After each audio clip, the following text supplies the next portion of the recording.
Hello, my name is Ashanwa.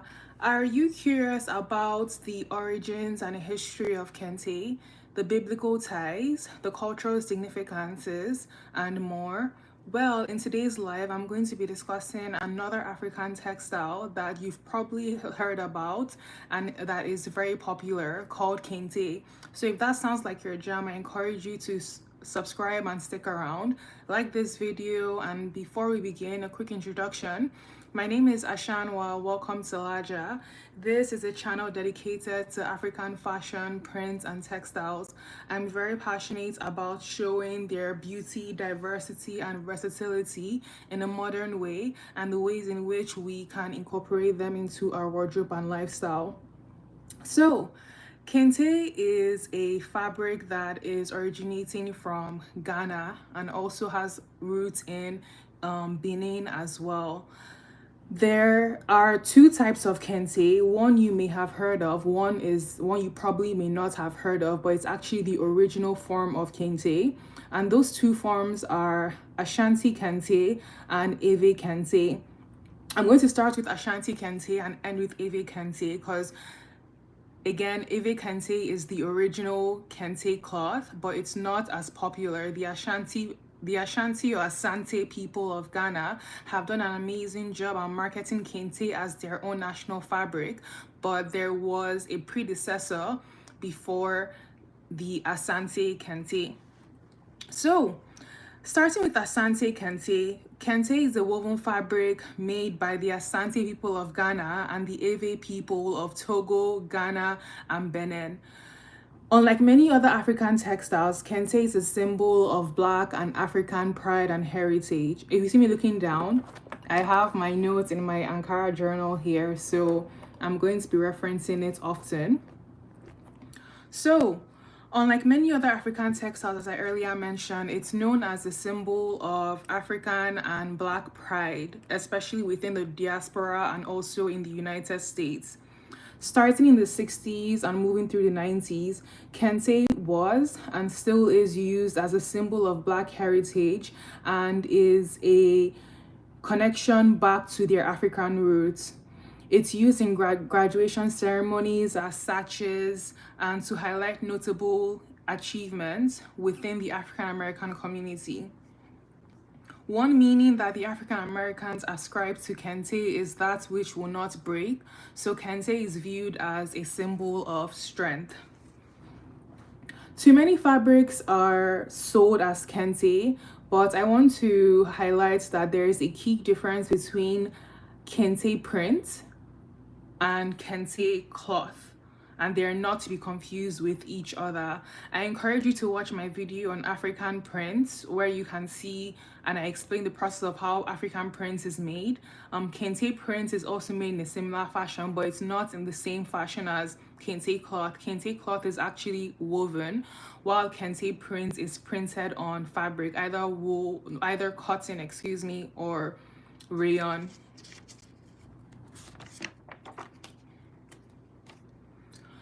So, real kente is made from narrow cotton strips woven and stitched together to make a bigger cloth. So, you see that a key difference between Eve Kente and Asante Kente is that original Eve Kente was only made from narrow strips. That was it. So you see, if you're familiar with like Asante Kente cloth, which is usually the one that's bright and very colorful, it has a lot of squares in it. That came much later, and I will go into the history of what caused that shift in design in the design and patterns. So, onto Asante cloth or Asante Kente. The Asante people live in central southern Ghana, and they are a matrilineal society ruled by a queen mother who picks her husband, known as the Ashanti Henny. Neither the Ewe nor the Kente people use the word Kente to describe their cloth. The Asante people pronounce it as Nsadwaso, which is Twi for Kente. However, Kente is used as the generic description. So, is there a difference between Eve and Asante Kente? Yes, there is. The variances in the cloth is tied to their meaning and what they are used for. Asante Kente, as I earlier mentioned, is the more popular one and the one you've likely heard of. And it has very high contrast, very vibrant colors in blacks, reds, yellows, especially greens, and more. In both tribes, though, weaving Kente is men's work. So men weave it on a loom, a vertical loom, and typically the weaving reserved for women is the weaving done by hands. And typically men would take their sons or other men as apprentice, and the tradition or the art of creating weaving kente would be passed on from father to son or father to apprentice, and so on and so forth. So boys are picked as apprentices by their fathers or the master weaver from a very young age. Amongst the Asante people, weaving is a social act. So people would sing, giggle, and converse in the process of making Asante Kente cloth. Another thing as well that is important to know is that Asante cloth is a royal cloth. It's a court cloth specifically, and it was worn amongst royalty. Non-royals had to use the cloth at the discretion of the king, the Ashanti Hene, and who, according to folklore, has Anasi the spider to thank for teaching the Asante people of Ghana how to weave. So we're going to go into the mythology of the cloth and how it came to be with the Asante people. And I'm sure you've probably heard this story, but the folklore goes like this. Back in the 17th century, two brothers were hunting when they came across a spider weaving a web. They were prompted to learn how to weave, and so they observed the spider, learned and mastered its craft, and took it back to the king and their town and their kingdom in Bon. Someone corrected me on how to correctly pronounce this town, but it's spelled Bonwire, and it's Bonray. Bonray is the correct pronunciation, I believe. If you're from Ghana, please correct me in the comment section. I'm really trying over here. But anyways, this town where the hunters returned to, Bonray, is known as the Kente weaving hub of Ghana. So that's where Kente weaving is mostly done in Ghana. So they presented their learnings to the king, the Ashanti Hene, who was King Nana Osei Tutu, and he was very impressed by their work that he decided to make Kente the official royal fabric. No one dared commission the production of Kente without informing the court, and consequences for that involved death. So in modern days, that tradition is no longer as strictly enforced, but back then it was. So I guess you could say it's like a very strict way of copywriting, I guess. So because today a lot of the king's patterns are being replicated, and a lot of that rule is no longer enforced anymore, thankfully. So earlier cloths were made from black, white, and blue yarn because that was the dye that was in demand back then. So in the 17th and 18th century, there was a huge rampage of indigo. So that's what was used to make a lot of the Kente cloth.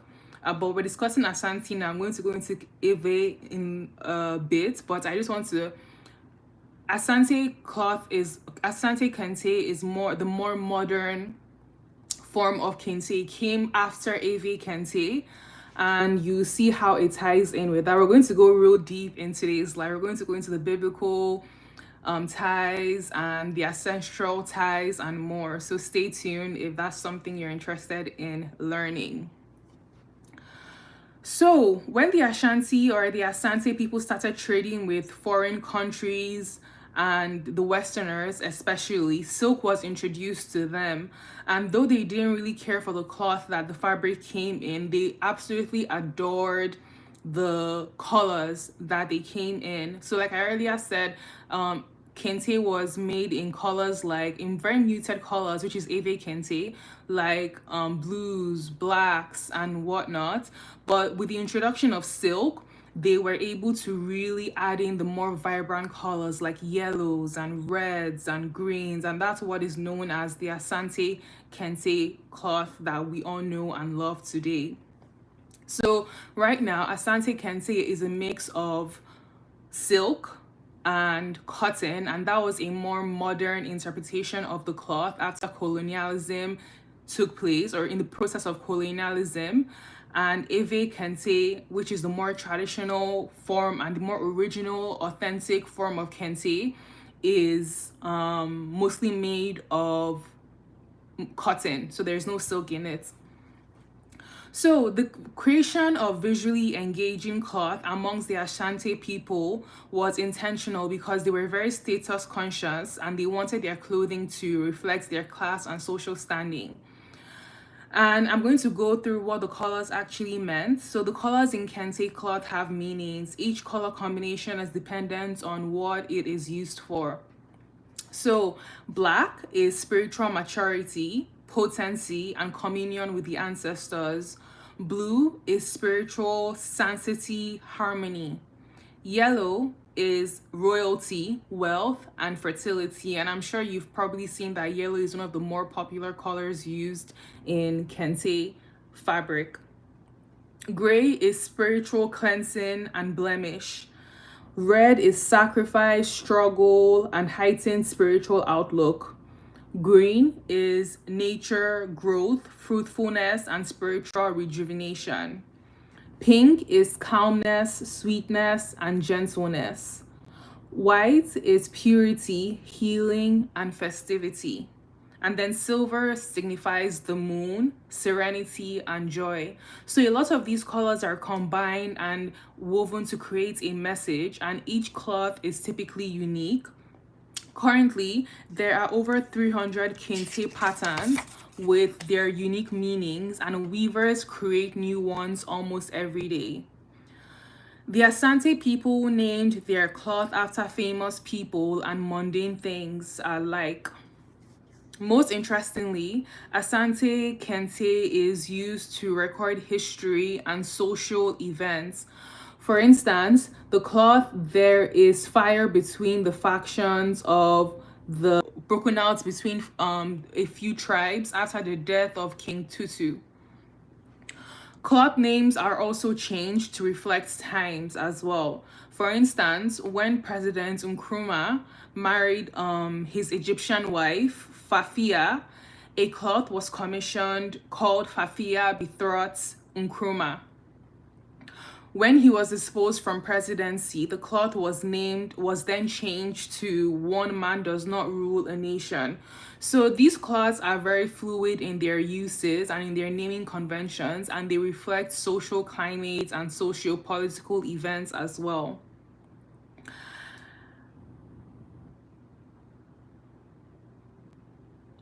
I'm going to go into where you can get where you can get Kente cloth in once I'm done with going through the history of and my sermon essentially. So just stay tuned for that. I promise you I'm going to tie everything in together at the end. So that is it for Asante Kente. So Asante Kente, I wish I could show you all the Asante Kente print dress I had, but I outgrew it, so I gave it away. But if you watch my old video on Kente, I have a lot more visuals in there as a reference. So I encourage you to check that out. I'm going to put the link to that video in the comment section of this live stream. So on to Ave Kente. Ave Kente to me was a lot more interesting, and I learned so much new information and knowledge from doing the deeper research. And I'm happy and excited to share it with you today.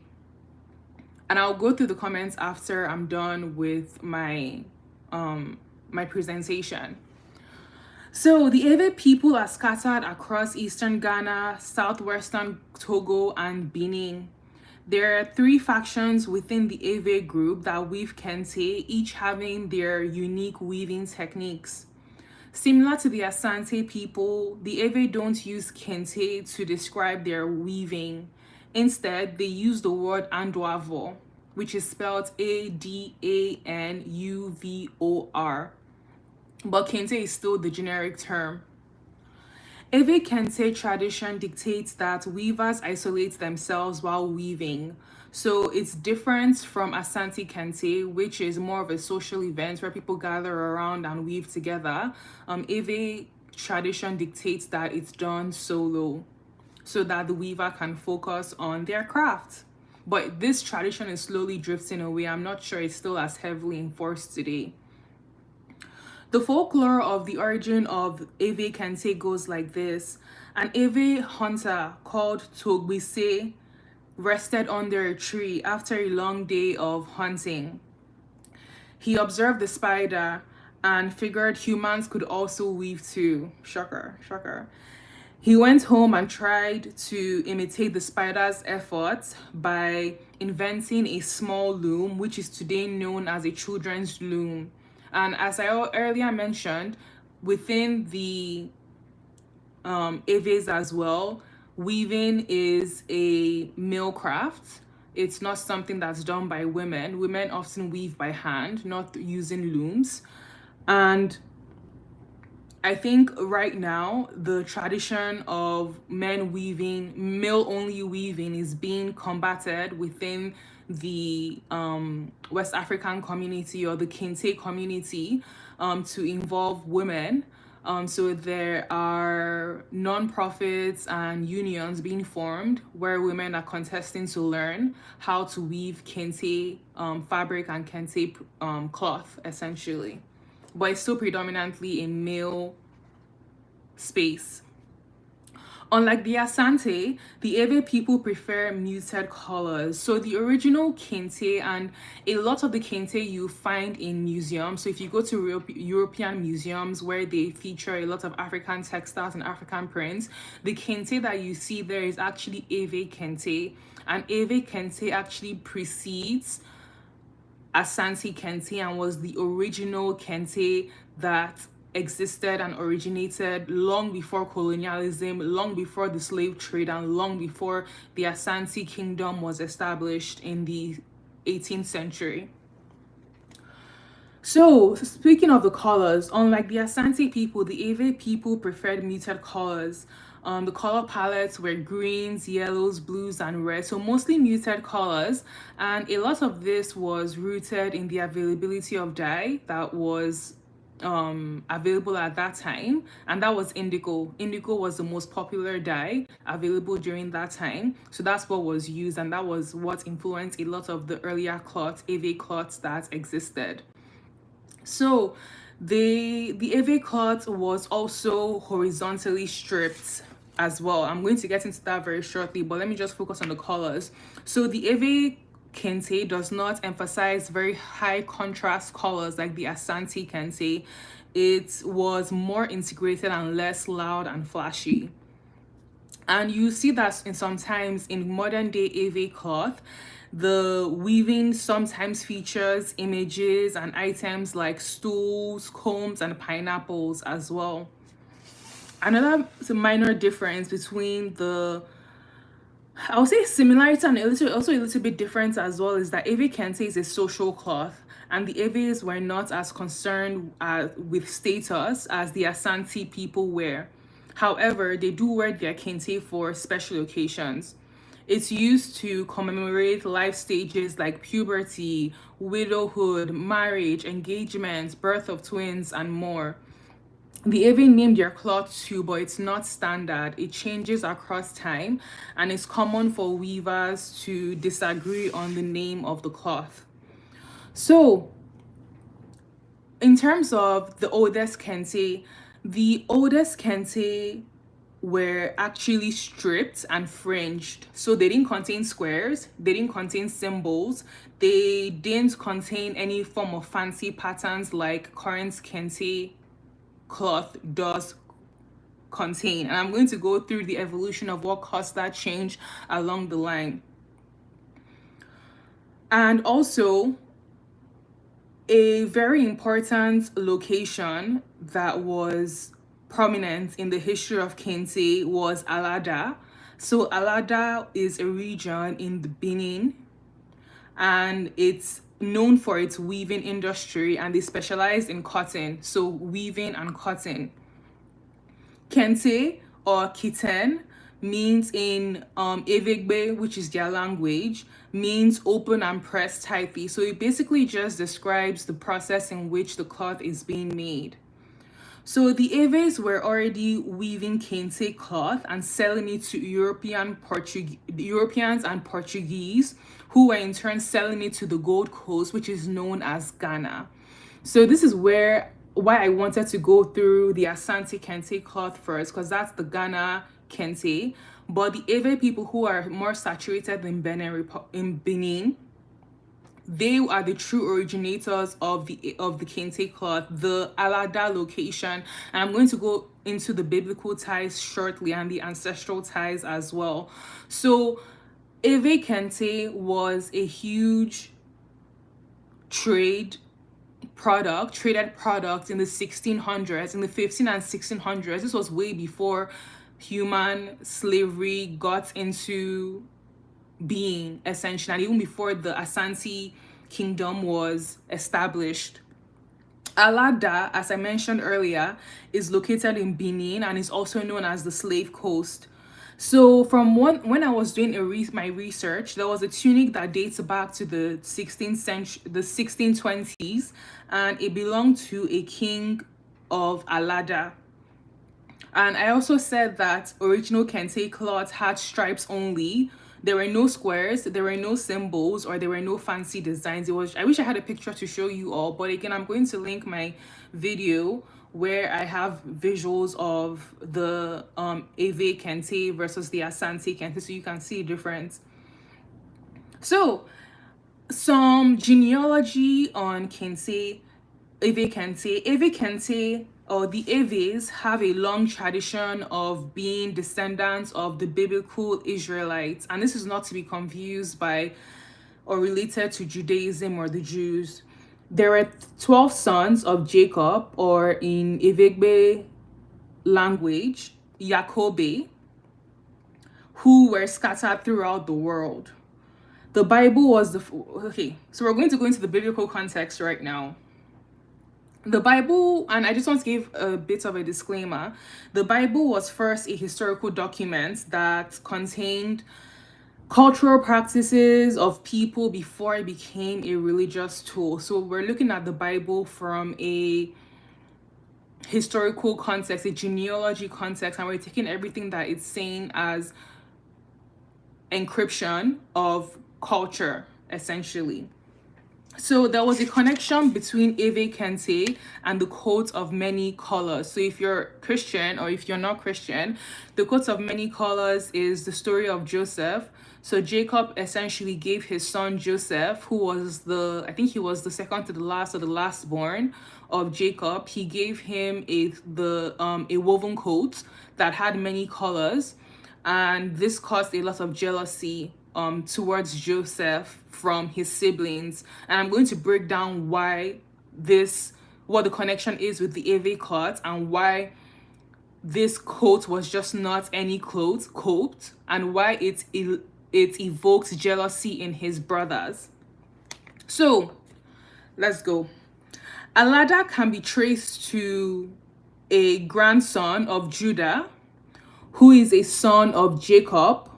So this grandson of Judah is called LAJA.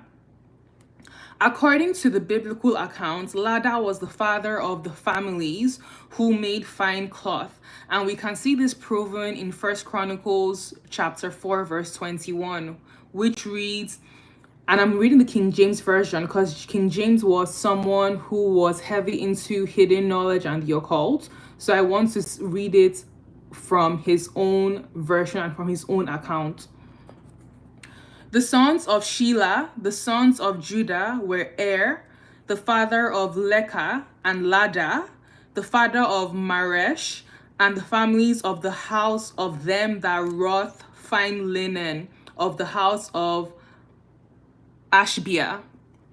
So when in this verse, in this biblical verse, when it says fine linen, they're not just talking about the material or the material linen, they're actually talking of cloth in general, as in linen. So Ashbia, which I mentioned, the house of Ashbia, Ashbia can be found in Ewe land and is pronounced Ashigbe in Ewegbe language.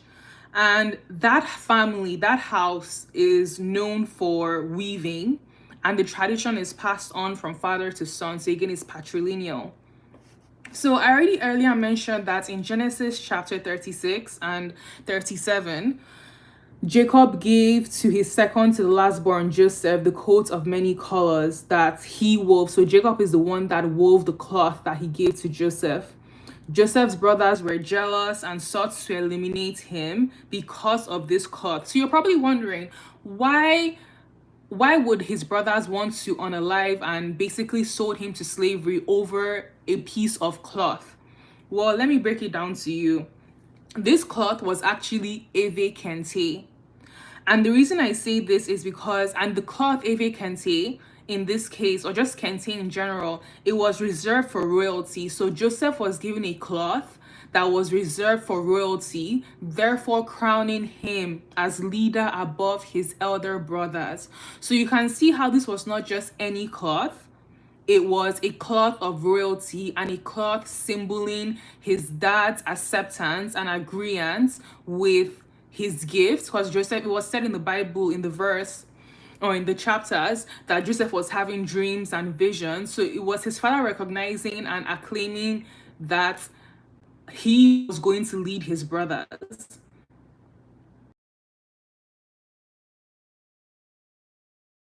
from amongst his brothers.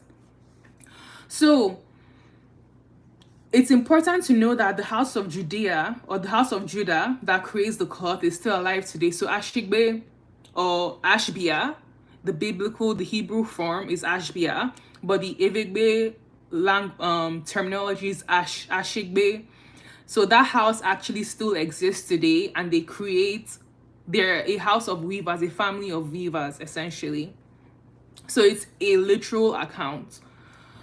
So onto the evolution of the Eve cloth. So as I earlier mentioned, Eve cloth was only stripes and fringes. There were no squares and there were no fancy patterns in them. But you will see, if you see a lot of the Eve Kente that's, or even general Kente, Asante Kente as well, that's sold today, you will see squares, you see stripes, sometimes you see symbols as well. So where did this come from? So a lot of this influence came from the introduction of the Indian cloth, also known as the Guinea cloth, by the Portuguese, and was really marketed by the Danes in the 15th century. So this Indian cloth or Guinea cloth actually almost broke the Kente weaving industry back then because it was cheaper to make and people just preferred the design. So the designs had horizontal and vertical lines and squares in them, and it was just favored by the market over the traditional Eve Kente. So what did the weavers do back then? The weavers reacted and they began incorporating the square design into Kente cloth, and that's how Eve Kente evolved, and we see the introduction of squares and even symbols into the cloth as well. So Eve master weavers were so good that colonizers would gift the cloth to kings and officials, and that's why you see a lot of the Kente cloth that is in museums today. So museum grade Kente cloth is mostly Eve Kente, essentially, because that's the origin of, that's like the genesis of Kente cloth and Kente weaving. And also, Eves have the oldest Kente cloth made of cotton. And I earlier mentioned that modern or Asante Kente is made of silk and cotton and even sometimes rayon as well. So that is it for the historical context and the biblical ties. And we also went through mythologies as well. of Kente. We talked about the two types of Kente, the origins and the modern ties as well. So in terms of, you're probably wondering, where exactly can I purchase Asante Kente from, or Eve Kente from? So I already said, if you're in Ghana, Bonray, hey God, I'm trying. Bonray is a hub. If you're in Ghana, LAJA if you're in Benin Republic for Eve Kente. But if you are, a lot of my viewers are in America, you are in the United States. So I would say you can purchase, the closest is Etsy. I love Etsy, and I already shared how you can tell what is authentic Kente cloth, and that is, it's woven, it's not printed. So if you look at the fabric, you probably see that there's spacing. It's not going to be extra smooth. Like for instance, what I'm wearing right now is a print, so you can see how there are no holes. It's very seamless. Kente is a woven fabric, so you want to make sure and confirm with the seller that it is woven. I'm going to try my best to find stores that sell authentic Kente, Eve, and Asante Kente cloth and share it with you all. If you are a vendor watching this and you do sell Kente cloth, please reach out to me, because I would love to connect you with my audience and work together on how we can share what you have, because that's the point of my platform.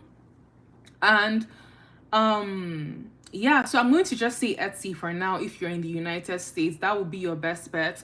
Or if you're in a location where there is an African store close to you, like an African boutique that specializes in textiles, that you can visit and inquire from them, that will be another option too. I know that's how I got my first piece of Mudcloth. It was from an African boutique in Durham, North Carolina. But right now, I live in the States. I'm in Arkansas, and let's be honest, there are no African stores here. No offense. Athletes that specialize in African textiles specifically. So I have to source a lot of mine online. So that's why I recommend Etsy.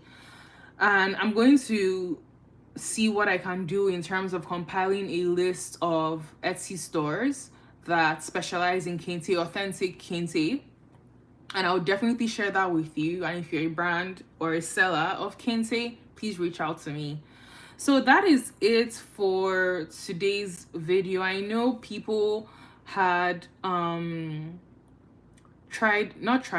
people had corrected me on how to properly pronounce Bonray, and I think I'm saying it correctly now, because I was saying Bonwaya before. I was just pronouncing it how it was spelled, and yeah, that wasn't correct, but it's Bonray essentially. So I hope you found this video helpful. I know I was so excited learning about especially Eve Kente, because when I did my first video, I didn't really know about that. I didn't really realize that Eve Kente was actually the true OG, was older than Asante Kente and stuff like that. So it was a very pleasant surprise to find that out, and I'm here to share with you all. I'm learning as I go, so if I made any mistakes in the pronunciations, please feel free to correct me down below. I'm definitely open to learning and whatnot. And yeah, that is it. So I'm going to do a quick outfit check and I will sign off. So I have my dress over here. I'm wearing an Ankara dress from Kumo, London. I have a coupon code with them, an affiliate coupon code with them, where you get 15% off your purchase with them. So you can shop this dress if you'd like, and if it's still available. And yeah. And secondly, I have paired it with my handmade lapis lazuli headband. This is available for sale on my website, misslaja.com, as these earrings are too. These are handmade in Nigeria by my mom, and I love them so much. And I have my jewelry. These ones are just like jewelry essentially. And that is it for my look. Thank you all. I've been here for over 35 minutes and I'm super excited. I'm going to go through the comment section. Hi, what are you talking about? I'm new here. I'm talking about, I just went through, I encourage you to watch the replay, but I just talked about Kente fabric, Kente cloth. You're beautiful, you're pretty. Thank you all so much for the compliments. So I'm going to sign up for now. Thank you. Leave all your comments down in the comment section. Were you surprised by anything? I would love to know. And I appreciate you all. Thank you for watching, and I will see you in my next live. Bye.